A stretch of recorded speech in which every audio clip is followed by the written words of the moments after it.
In 1845, an ambitious British expedition set out to find one of the greatest prizes in all exploration, the elusive Northwest Passage. Armed with the latest equipment, Sir John Franklin led 2 ships into uncharted Arctic waters. But they vanished, never to return.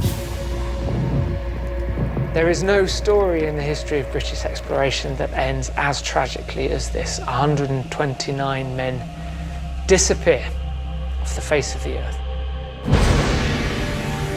Clues have been found. Bodies in the ice.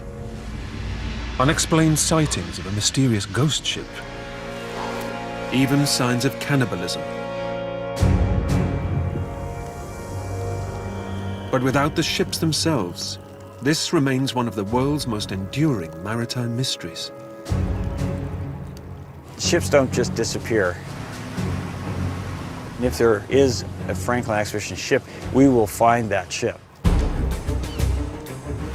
In 2014, archeologists mounted the biggest modern search for the wrecks. Combining 21st century technology and previously dismissed eyewitness accounts, they made an astonishing discovery. We're both looking at the sonar monitor, jabbed my finger at the screen and kind of lunged forward and said, "That's it, that's it." The search teams have finally hit the jackpot.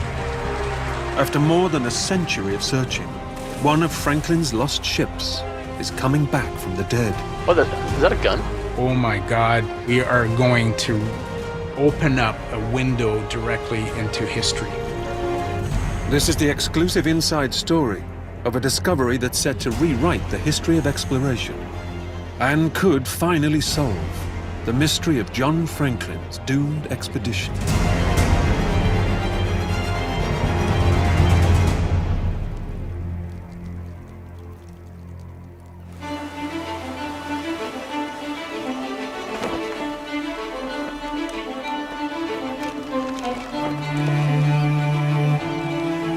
In the summer of 1845, Sir John Franklin led an expedition to conquer the Northwest Passage, the fabled route linking Europe with Asia. The approaches to the passage were already mapped, but in between, a treacherous, uncharted maze of islands and ice that defied explorers for centuries. Franklin's mission was to navigate that final link and claim the passage for the British Empire. The fact that there's an empty space on the chart, a terra incognita, that's both appealing but also an insult to the British Navy. They need to fill in the lines on the map. There's power in the ink lines that are drawn on chart. It's ownership, it's sovereignty, it's politics. Franklin's expedition set off in a blaze of publicity, surrounded by a great deal of enthusiasm. Franklin, the distinguished veteran of the Arctic, would lead this 2-ship expedition to success.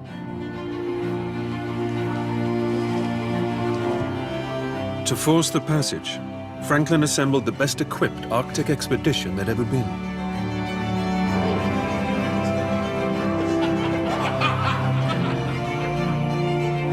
HMS Erebus and HMS Terror were ex-gunships, now fitted with the latest innovations such as central heating and steam propulsion. Plans held at the National Maritime Museum show their hulls strengthened against the ice with extra layers of oak and iron plating.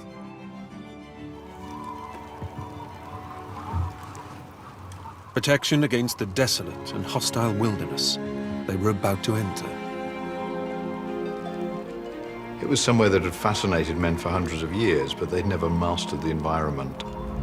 It was very much the dark side of the moon as far as the Victorians were concerned. In July 1845, Erebus and Terror were last seen by whaling ships at the gateway to the Northwest Passage. From there, they sailed off the edge of the known world.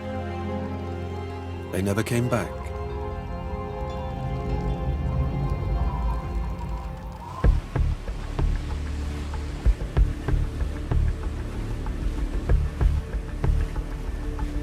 In 2014, the biggest modern hunt for Franklin's ships is getting underway.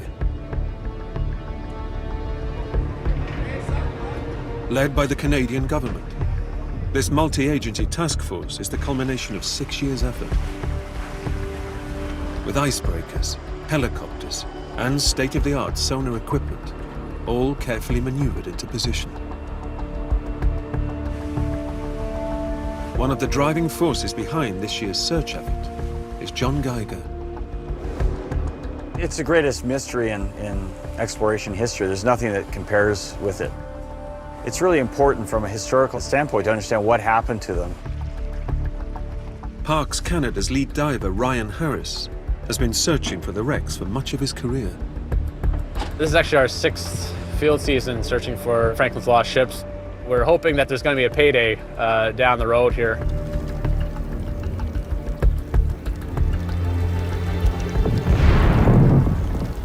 These hostile seas are frozen solid for 10 months a year, leaving only a brief summer search window.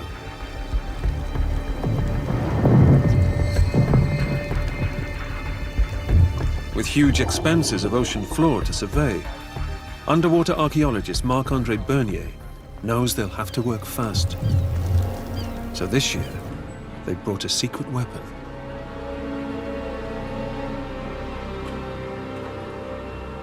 Well, what we have here is an autonomous underwater vehicle. It's basically an unmanned piece of torpedo that we can deploy, and it will follow the route that we've asked it to follow, gather data, and come back with that data.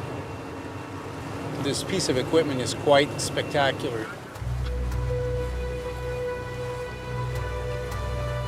Better known as the AUV, it uses sonar technology to obtain a detailed image of the sea floor. Continuing to Zodiac, just confirm the vehicle has dove. Originally designed to detect naval mines, it will now be used to search for the 2 missing wrecks. This is Zodiac, we will hang by in location for a little while.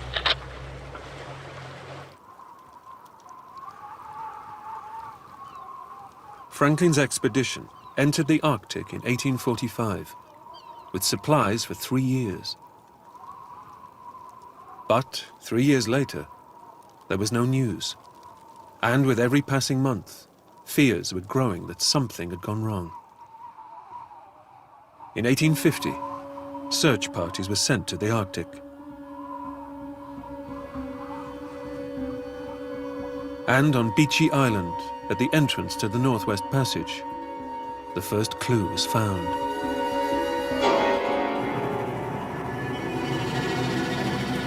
Graves. 3 sailors who had died during Franklin's very first winter in the Arctic. This shouldn't happen. 3 men should not die in the first winter of an Arctic expedition. They've only been out of Britain 6 months. What's killing them? With Erebus and Terror stuck in the ice, Franklin's expedition spent their first winter here, at Beechey Island. Overwintering was something they'd anticipated. Burying 3 of their crew was not. Strangely, they marked one grave with an unsettling quote from the Bible.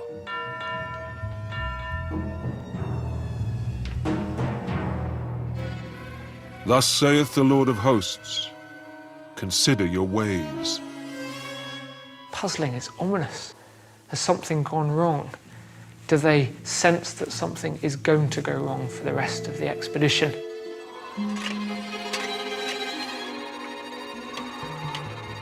It's tragic, but it's also the first proof that this is where Franklin and his men have been.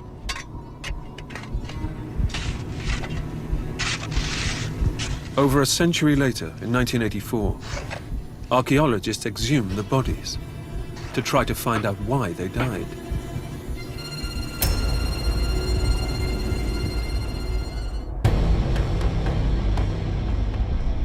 The corpses of Franklin's men were shockingly well preserved in the frozen ground.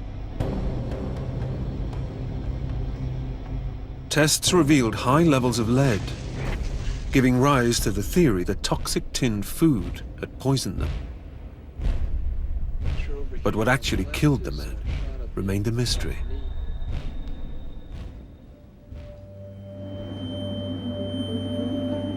And frustratingly, nothing at the gravesite indicated where the expedition had gone next.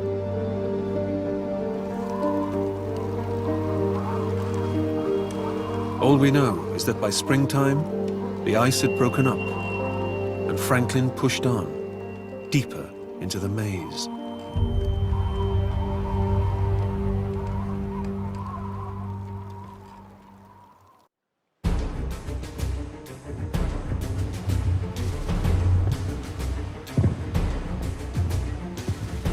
In the waters of the Northwest Passage, the search for Franklin's lost ships continues.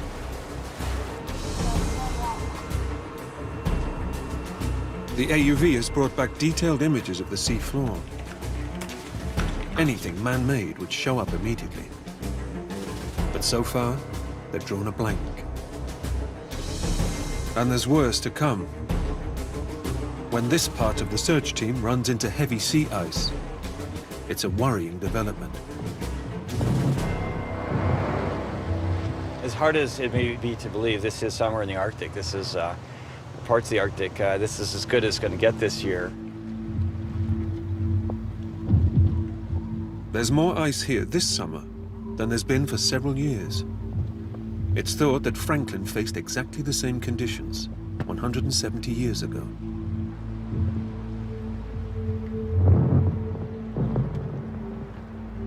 In some odd way, this is as it should be.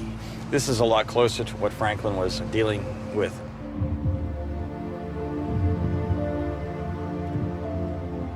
Then you get here and you realize that this is why Erebus and Terror have not been found. It's a very difficult part of the world to operate in. If it were easy, it would have been done many, many years ago. Maybe we'll get lucky.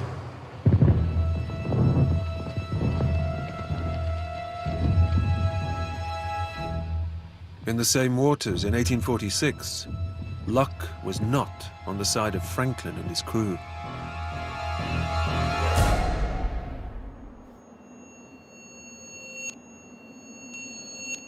More than a decade after the expedition disappeared, a second vital clue was found, left by Franklin's men in an icy cairn.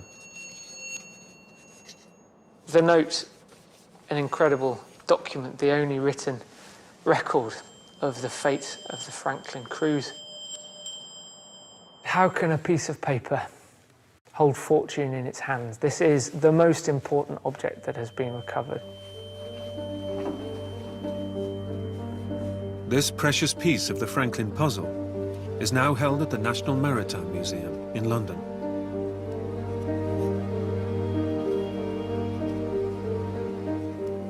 It was standard naval practice to issue these kind of notes with a standard blank form that would be filled in when necessary.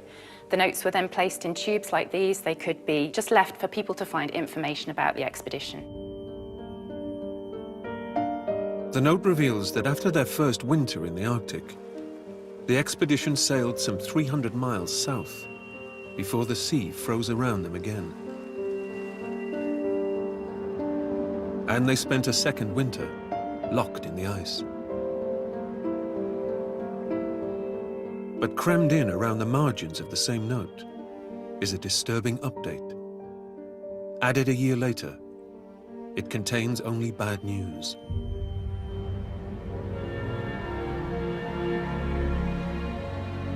Doctor?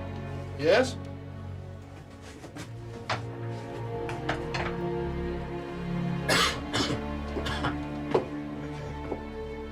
Sir John Franklin was dead.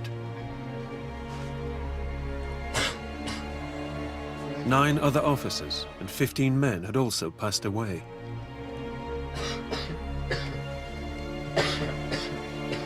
Something was going seriously wrong.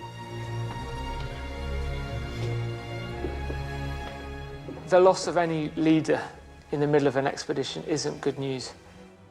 Particularly so when you're stranded in the middle of nowhere in a hostile environment. A devastating morale blow. To make matters worse, that summer, the sea refused to thaw. Trapped in the ice, the crew now faced a third grueling winter in the Arctic.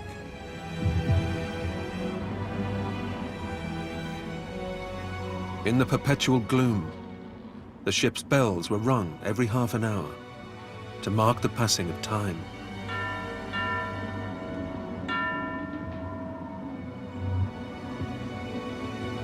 The note says the captain of HMS Terror, Francis Crozier, was now in command. With Franklin dead and supplies running low, he ordered the men to abandon the ships. They would attempt to march hundreds of miles south, where a river provided a possible route inland to the nearest trading post. It is the most enigmatic of clues. It's just enough to locate them in the landscape. It's just enough to tell you that something terrible has happened. It's just enough to point you in the right direction to follow them. But there's so many things that are not there.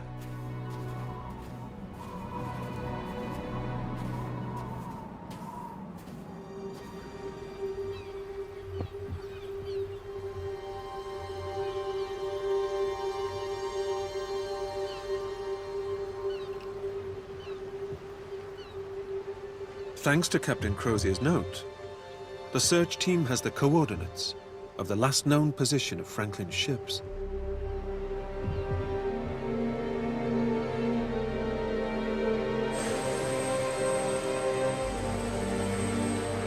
There's thick ice here, so with their summer search window closing first, the Coast Guard helicopter goes up to look for open water. Stand by for that long. And that lost, you can get to our position right here. You've got at least 8 to 10 miles in open water before the next concentration of ice. That's good. Actually, that's excellent. It's been a sort of cat and mouse game. We feel like we have a break, we feel like we have a shot, and then the ice shifts and the door is closed. The good news is that to the north of us, there is a large opening. And this is right where we want to be. It's right in the primary search zone. And so essentially we have a shot here. We have a chance to get the AUV in the water. We're waiting to launch the first mission of the day. We're going to look at the first block of 4 kilometers long. There we go.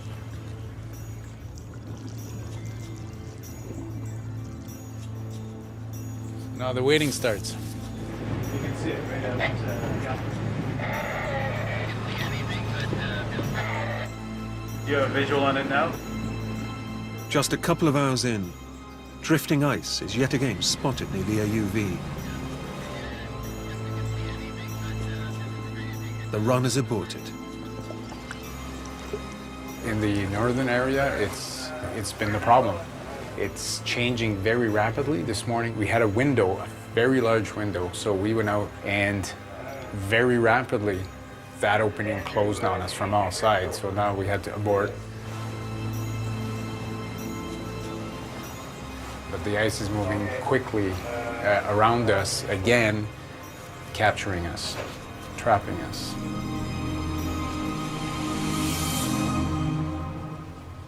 With heavy sea ice all around them, the AUV is pulled out of the hunt. It's a frustrating setback, and winter is approaching fast. But all is not lost. The team has also been following a second lead, based on information that was once overlooked.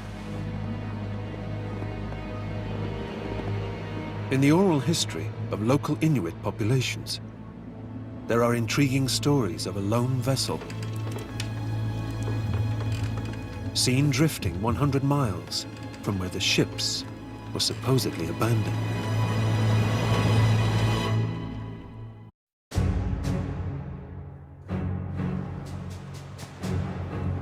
At the last recorded position of Franklin's ships, thick sea ice is blocking the search. But further south, there's a second search zone, based on some intriguing clues. Nomadic Inuit have lived in this part of the Arctic for nearly 1,000 years. There's no written history here, but information is handed down in other ways. Oral history is our science. It's the science of Inuit. That's how we learn about where to go and get the food.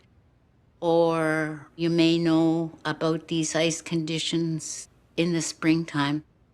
Oral history had to be very, very accurate, because if it was not, it could mean death.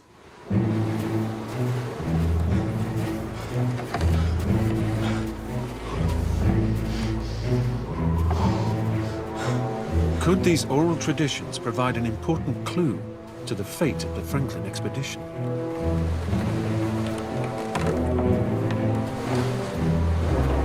In 1848, after 3 winters stuck in the ice, the surviving crew members abandoned the ships. Stories passed down by Inuit hunters record sightings of the men as they marched south. Behind them, they dragged boats laden with supplies.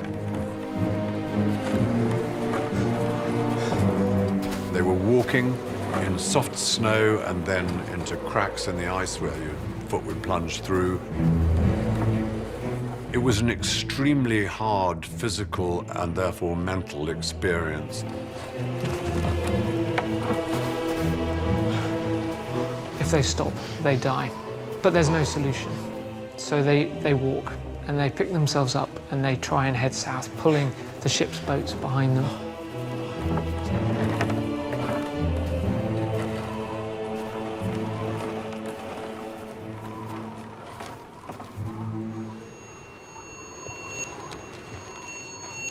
One remarkable face-to-face encounter with the starving crew was described by Inuit hunters.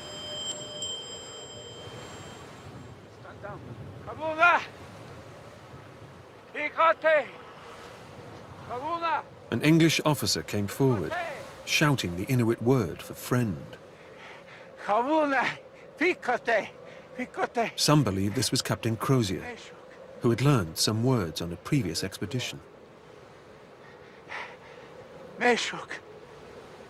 He was given seal meat for his hungry crew.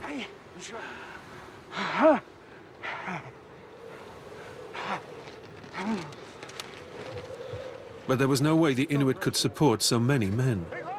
So they left, knowing it would have been suicide to stay. Franklin's doomed crew continued to march south through the frozen wilderness.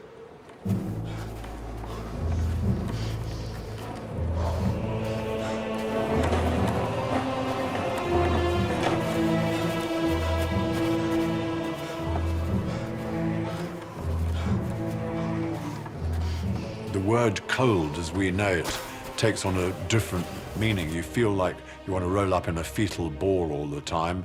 You become inactive, weak-willed. You don't want to do anything other than sort of creep into some place where there's no wind and no cold.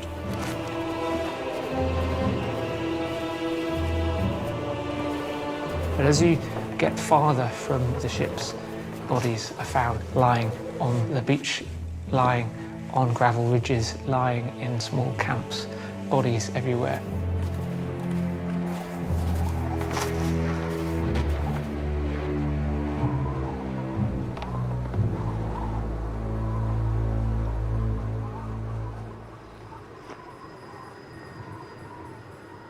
Sometime later, Inuit hunters came across one of these camps with no sign of survivors. They made a grisly discovery. When news of it reached England, it sparked outrage. So this is 1854. This is the Times, October the 23rd. the bodies of some 30 persons were discovered. Some were in a tent, others under the boat, which had been turned to form a shelter. From the mutilated state of many of the corpses, and from the contents of the kettles, it is evident that our wretched countrymen had been driven to the last resource. Cannibalism as a means of prolonging existence.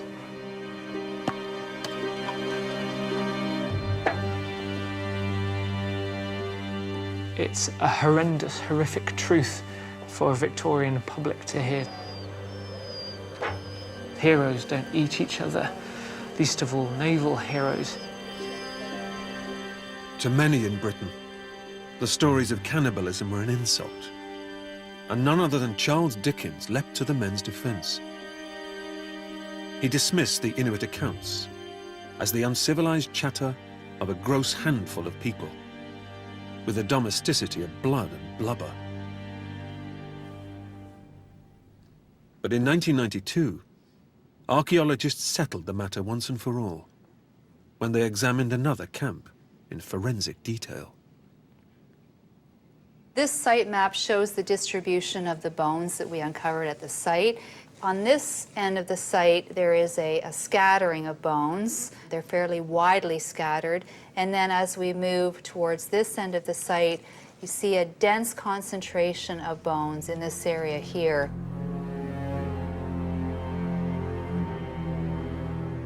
The first bone in which I identified a cut mark was a left pelvic bone. I turned it over, uncovered it, lifted it up from the soil, and found a distinct cut mark, clearly identifiable as a mark that was not made by an animal.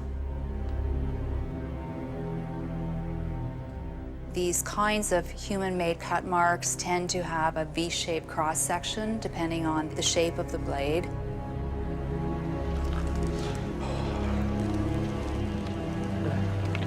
The marks were made by metal blades.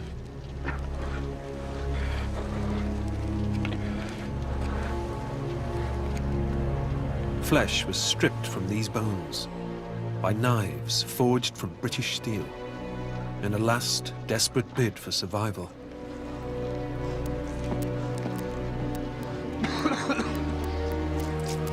The Inuit reports were vindicated. In its disgust, Victorian Britain had rejected their stories as unreliable folklore.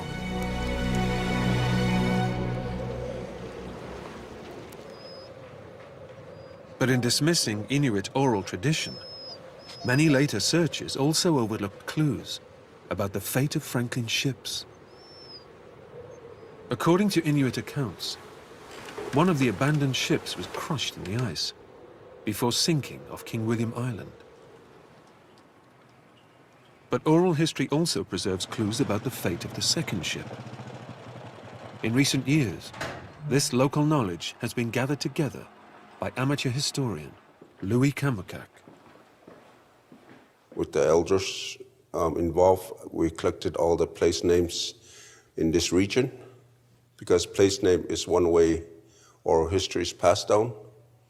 Oral history is passed down by speaking, telling stories, but it's also in the place names. Those names all point towards the presence of a ship, far to the south. So there's places like Simpson Strait, Umertalik, a boat place.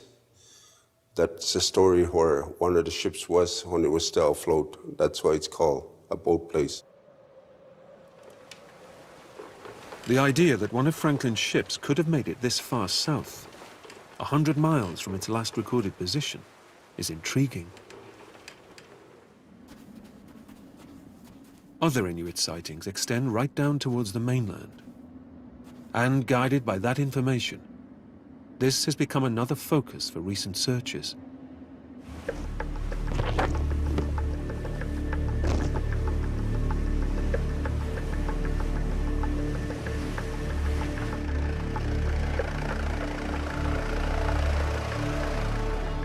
So what do we have? Detailed oral history that really helps us define where to start looking. Were not for information provided by the Inuit, we would have no reason to start looking for Franklin's ships down in the Wilmot and Crampton Bay.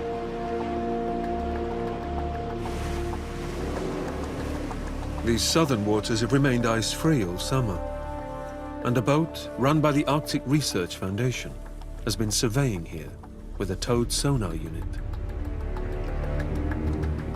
That's the safety cable for the sonar. We don't want to lose it.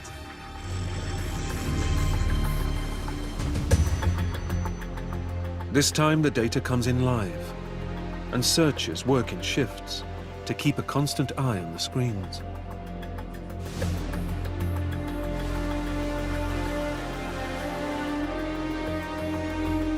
Another team of archaeologists is looking for evidence of the Franklin expedition on land, led by Professor Doug Stenton. When they return from a routine survey, it's helicopter pilot Andrew Sterling who brings news of an exciting breakthrough.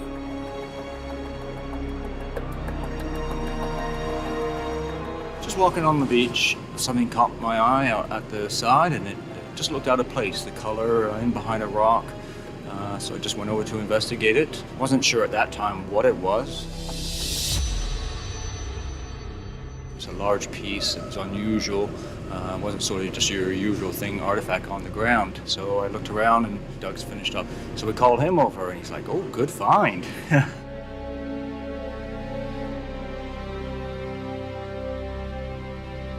It was just unmistakable what the significance was.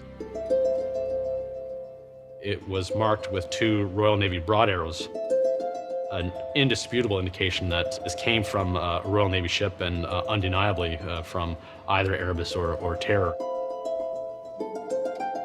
In the 19th century, these arrow-shaped marks were used to identify British Navy property. The object is quickly identified from the ship's plans as the metal fitting that supported one of the ship's cranes. In over a century of searching, this is by far the most important clue to the whereabouts of Franklin's ships. This large iron object, very close to where the Inuit report that they encountered one of these ships, to find this in that vicinity is very, very exciting, and it really told us that we were barking up the right tree.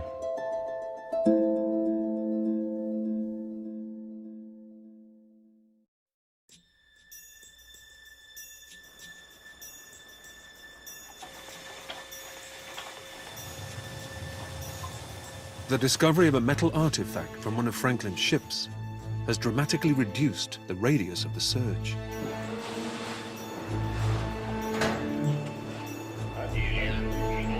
The object is too large and heavy to have traveled far from its parent ship. So the Parks Canada team deploys its sonar equipment in the surrounding waters.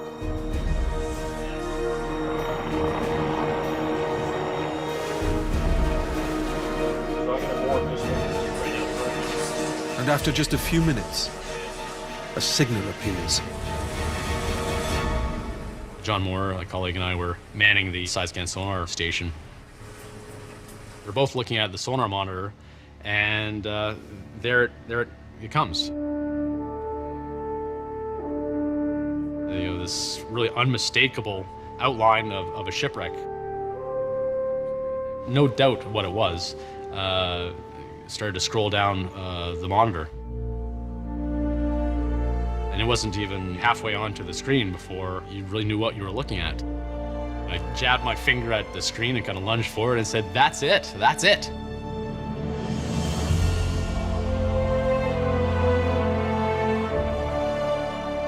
When I saw the image of the ship coming down, it cut my legs, literally. Oh my God, this is going to be a treasure trove of information, and we are going to really open up a window directly into history.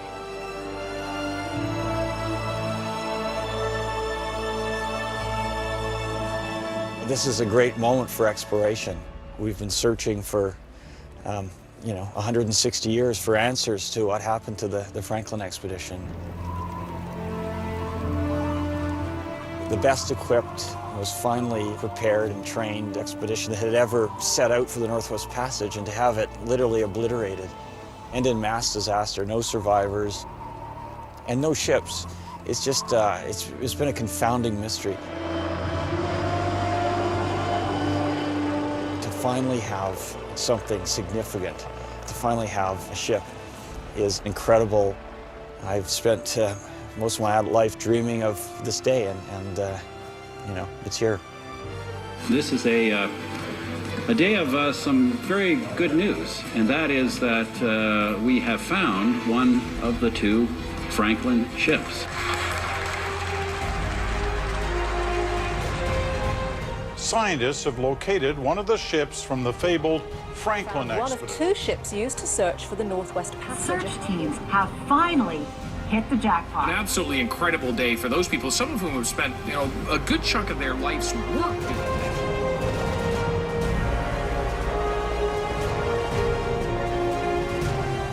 For the search team, it's the find of a lifetime. But there's no time to bask in the glory. They're hoping for a closer look at the wreck before the seas freeze over for the winter. Main 3,000. Right on. Pony 21. They waste no time putting the first divers in the water.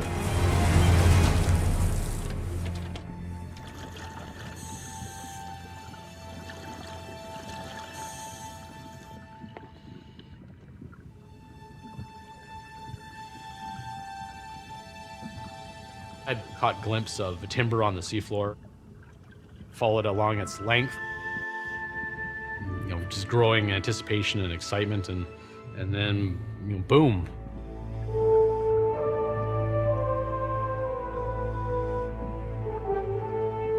Towering overhead, out of the haze, loomed the bulk of this stately shipwreck, full 5 meters tall. That sensation of finally laying hand on the side of this storied shipwreck is quite a remarkable experience that I'll never forget. From the beginning of that dive with John to the very end, it was almost too much to take in. Sitting 11 meters below the surface, the wreck is a diver's dream. In the cold Arctic water, the level of preservation is remarkable, and artifacts are strewn across the site in plain view. Oh, is that a gun? It's a cannon. Incredible. Is that 2 of them? 2 of them? Yeah. There's so much to see, it boggles the mind. From the surface, the Canadian Hydrographic Service carries out more sonar work to build up a 3D image of the entire wreck. Its masts have been swept away by drifting ice, but the body of the ship remains remarkably intact.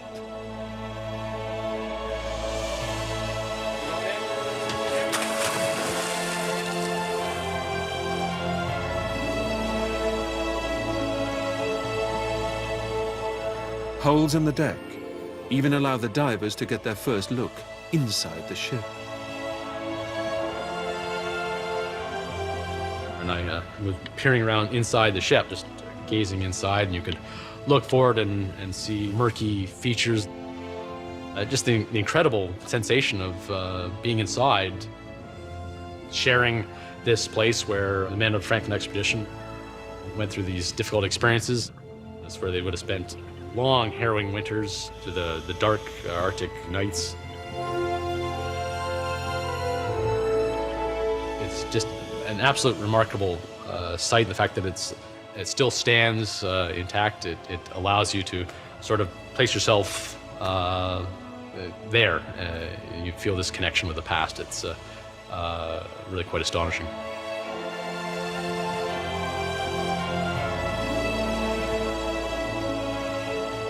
To cap it all off, an iconic prize lay in wait. I hear John call over on the headset saying, "You're not going to believe this, but I found the bell."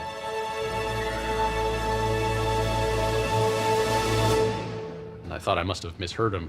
But sure enough, I went over and there was the ship's bell lying in plain sight right on top of the upper deck.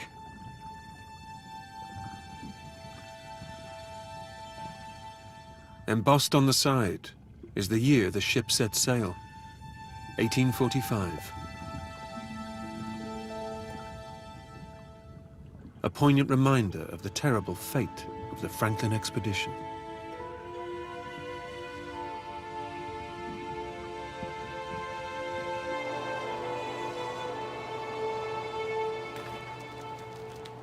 Today was an extraordinary day. I've never had the like of it in my entire career, and I probably never will after this day. This wreck site, without a doubt, is one of the most extraordinary things I've ever laid eyes on. It is absolutely an underwater archaeologist's dream. Tilted the way you were. Take them slightly back, doesn't need to go much. Okay, we're good. Back at the park's Canada laboratory, the bell is carefully cleaned. Okay. Yeah, we really want to capture this arrow here. Cast in Britain 170 years ago. It's now scanned in 3D to create a digital replica that will never decay. By matching up the sonar data with plans from the National Maritime Museum, the wreck is confirmed as HMS Erebus, Franklin's flagship.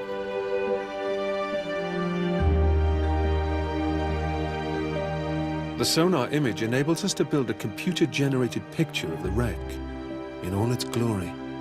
The find is a stunning success for the team and a vindication of the Inuit oral tradition that led them to it. In many ways, this is just the beginning. The wreck will be explored in great detail in years to come, and anything brought to the surface will undergo painstaking conservation and study. But already, this wreck has thrown up one extraordinary possibility, an idea that could rewrite the history of exploration.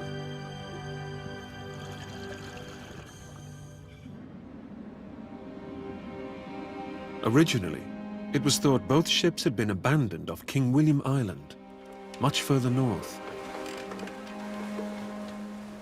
So how did this ship move 100 miles to the south? So where the wreck of Erebus is found, it actually happens to be protected, almost surrounded by a barrier of small islands and islets. What we ask ourselves is how this ship arrived at that location. One option is that HMS Erebus was carried by the ice itself. Satellite imagery from the Canadian Ice Service shows that ice in this area flows south with the prevailing wind. You see the tendril of ice coming down to the bottom of the screen, and that's being expelled from Alexander Strait into the Queen Maud Gulf. So it's not terribly surprising that at least one of the ships ultimately would have been directed towards Wilmot and Crampton Bay. What is less clear, however, is how it could have gotten through this tangled web of small islands and shoals, how it worked itself into a protective pocket of where we find it today. It's unlikely the ice could drag a ship intact through this dense network of reefs and shoals. But there is a more plausible explanation. According to Inuit testimony, when Erebus was spotted here, smoke was rising from the ship, and a gangplank had been lowered to the ice.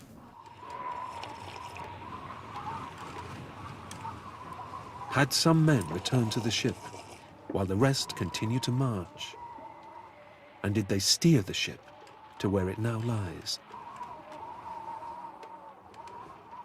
There has to be some sort of human hand into getting the ships there. When did that start, and how easy was that?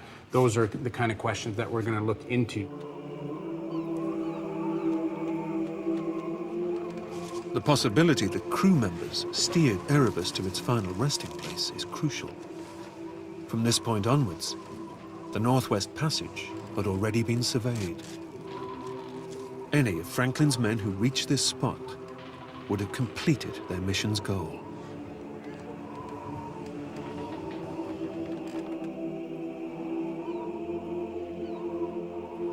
Now these men, that last surviving band, a final fire before the flame goes out, these men have in effect completed the final link in the chain of the Northwest Passage, but that is so far from their minds at that moment.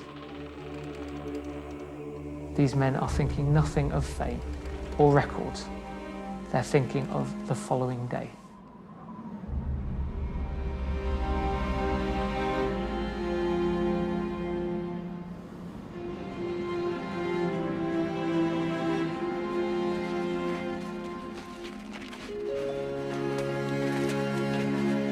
Inuit accounts mention a few sets of what they called white man's footsteps heading inland. A last trace of the last remaining souls.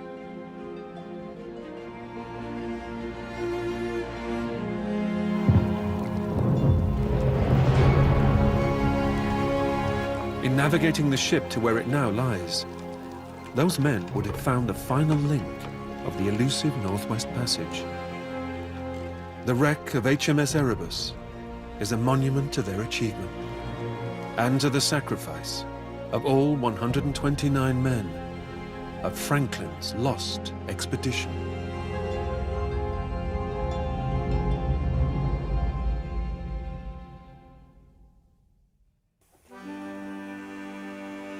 We were home. Access all areas to the Cobbler of the Stars, sexy luxury on your feet. Falls with Christian Louboutin next Tuesday at 9.